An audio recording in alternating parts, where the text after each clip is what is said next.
Hello నమస్తే welcome to plus TV నేను Alankrita. So ఈ వీకెండ్ ఓటింగ్ పోల్ చూసుకుంటే చాలా అంటే చాలా దారుణంగా ఉంది. హై ఉన్న వాళ్ళు లో అయ్యారు, లో ఉన్న వాళ్ళు హై అయ్యారు. మీ అందరికీ తెలిసిన విషయమే, హౌస్ ఓనర్స్లో చాలామంది సెలబ్రిటీస్ నామినేషన్స్లో లేరు. ఓన్లీ రాము రాథోడ్, రీతు చౌదరి, ఫ్లోరా గారు మాత్రమే నామినేషన్లో ఉన్నారు. ఇంకా మిగిలిన అపార్ట్ ఫ్రమ్ దట్ కామనర్స్లో టెనెంట్స్ ఎవరైతే ఉన్నారో అందులో పవన్ గారు కానీ, లేదంటే శ్రీజ కానీ, లేదంటే ప్రియా కానీ, మిగిలిన వాళ్ళందరూ హరీష్ గారు కానీ ఉన్నారు. బట్ శ్రీజాని కెప్టెన్ ఎవరైతే పవన్ డిమాన్ ఉన్నాడో ఆయన సేవ్ చేయడం వల్ల ఆవిడ సేవ్ అయిపోయింది. ఈ వీక్ ఓటింగ్ పోల్ చూసుకుంటే మతిపోతోంది ఓ జీ గిరరి.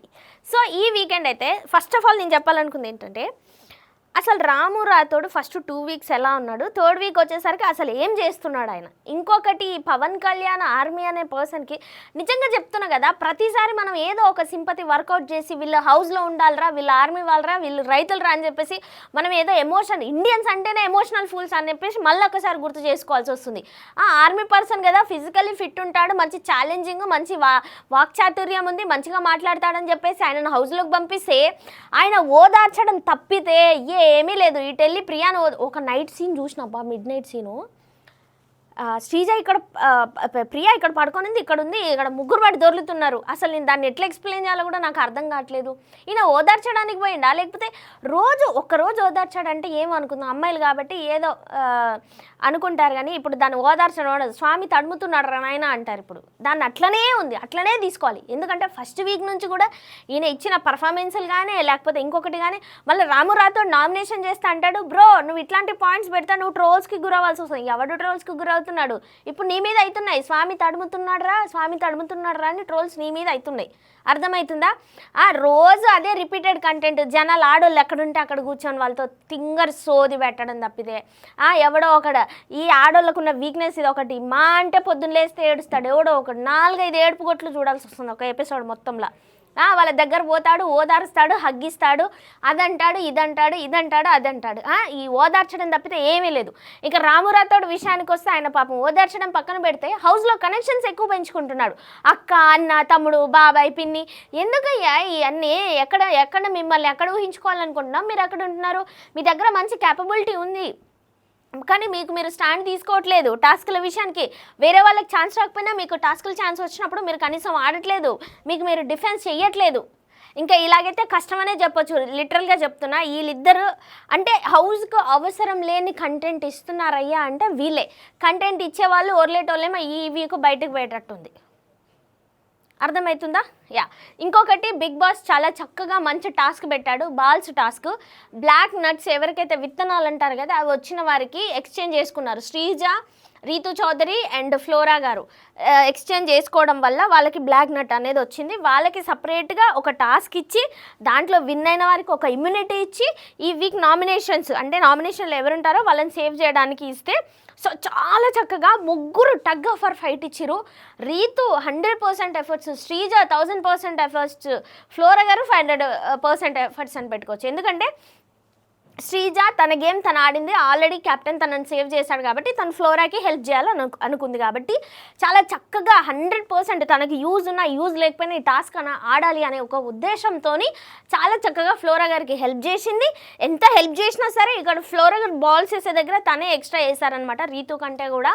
అది అక్కడ అవుట్ ఆఫ్ ది గేమ్ అని చెప్పొచ్చు. ఇంకా సూపర్గా ఆడింది కాబట్టి ఫ్లోరా ఈ వీక్ నామినేషన్స్ నుంచి సేవ్ అయిపోయింది. అండ్ ఇప్పుడు ఈమె ఇమ్యూనిటీ పవర్ రావడం వల్లనే సేవ్ అయ్యింది అని అనుకుంటున్నారు. బట్ తిన గురించి అంటే ఎవ్రీ వీక్ ప్రతి ఒక్కరు ఏం ఆలోచిస్తున్నారంటే ఫ్లోరా ఎలిమినేట్ అయిపోద్ది ఈ వీక్ అయిపోతుంది అని అంటే, ఆమె వీక్ ఎండింగ్ వచ్చేసరికి ఏదో ఒక లాజిక్ వెతుక్కొని ఏదో ఒక విధంగా, అంటే ఒక 2 days ఉంది, ఇంకొక 1 day ఉంది అనగా మొత్తం టర్న్ తిప్పేస్తుంది. ఆమెకు మొత్తం పాజిటివ్ అయిపోతుంది. ఈ వీక్ వెళ్ళిపోద్ది అనుకునే వాళ్ళకి చెవులో పువ్వు పెడుతుంది.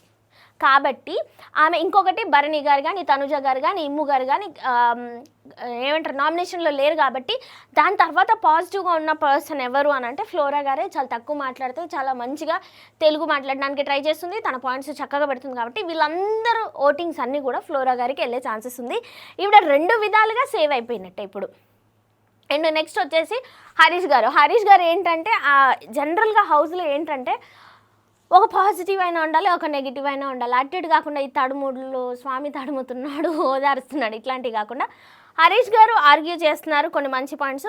ఏంటంటే ఇక్కడ నువ్వు చెడు చెయ్యి, మంచి చెయ్యి. ఇప్పుడు నీకు నచ్చింది నాకు నచ్చకపోవచ్చు, నాకు నచ్చింది నీకు నచ్చకపోవచ్చు. సో కొందరు నెగిటివ్ ఉన్నా కొందరు పీపుల్కి మైండ్కి కనెక్ట్ అయిపోతారు కాబట్టి హరీష్ గారు కూడా కొన్ని చిన్న చిన్న సంజన గారి ఆయన విషయాల్లో కూడా మంచిగా కనెక్ట్ అయిపోయి జనాలందరూ ఏమంటున్నారు ఇదైపోతున్నారు కాబట్టి ఆయన కూడా సేవ్ అయ్యే ఛాన్స్ ఉంది. మేబీ నెక్స్ట్ వీక్ ఆ తర్వాత ఇంకైతే ఏం చెప్పలేం. కానీ దాని తర్వాత మెయిన్గా హరీష్ గారు సేఫ్ అయిపోతున్నారు. మేబీ రాము రాథోడ్ సేఫ్ అయ్యే ఛాన్స్ ఉంది. అండ్ పొజిషన్స్ కూడా సెకండ్ పొజిషన్లో ఉన్నాడు. ఫ్లోరా గారి తర్వాత ఫ్లోరా గారు ఆల్రెడీ సేవ్ అయిపోయారు కాబట్టి నెక్స్ట్ రాము రాథోడ్, నెక్స్ట్ హరీష్. ఇంకా మిగిలిన అట్లీస్ట్ లాస్ట్ 3 ఎవరయ్యా అంటే ఒకటి పవన్ కళ్యాణ్, ఒకటి రీతు చౌదరి, ఒకటి ప్రియా శెట్టి. సో రీతు చౌదరి ఏంటంటే ఆమెకి బయట ఉన్న కొంచెం ఆమె గురించి వచ్చే గాసిప్స్ కానీ లేదంటే మొన్నటి వరకు ఉంటుండే. ఎప్పుడైతే ఆమె ఎవరైతే స్టాండ్ తీసుకొని కొన్ని ఇంటర్వ్యూలు కొన్ని సమ్ ఫ్యామిలీస్ రిలేటెడ్ వచ్చి ఇంటర్వ్యూలు ఇవ్వడం అయితే స్టార్ట్ చేశారో అప్పటికి కొంచెం ఫ్లో ఆమె గురించి తగ్గిందనమాట. అంతకుముందు వరకు కూడా అంటే ఆ వీడియోలు లీక్ అయినప్పుడు కానీ సీసీ ఫుటేజ్ లీక్ అయినప్పుడు కానీ తనకి చాలా నెగిటివిటీ ఉండే. బట్ తనకు తెలియదు, తన గేమ్ యాజ్ యూజువల్ ఆడుతుంది. అండ్ ఇంకొకటి నాకేం అనిపించిందంటే అసలు కన్ఫ్యూషన్ రూమ్కి బిగ్ బాస్ ఎందుకు పిలిచాడామని నాకు అర్థం కావట్లేదు. చికెన్ ఎందుకు ఇచ్చాడు, హౌస్లో వాళ్ళంతా సీక్రెట్స్ ఎందుకు చెప్పమన్నాడు. సో కాబట్టి దీన్ని బట్టి ఏం అర్థమవుతుంది, టాస్క్లో పార్టిసిపేట్ చేసింది, కన్ఫ్యూషన్ రూమ్కి వెళ్ళిందంటే బిగ్ బాస్ ఆమెను ఉంచాలి అనుకుంటున్నాడు. ఆమె వల్ల ఏదో ఒక రేటింగ్ వస్తుంది అని చెప్పేసి అనుకుంటున్నాడు. లీస్ట్లో లీస్ట్ అంటే ఇంకా పవన్ కళ్యాణ్ గారు, ప్రియా శెట్టి గారు, వీళ్ళిద్దరు ఇట్లా నాకైతే పవన్ కళ్యాణ్ వెళ్ళిపోతాడు అనిపిస్తుంది. మీకేమనిపిస్తుందో అర్థం కావట్లేదు.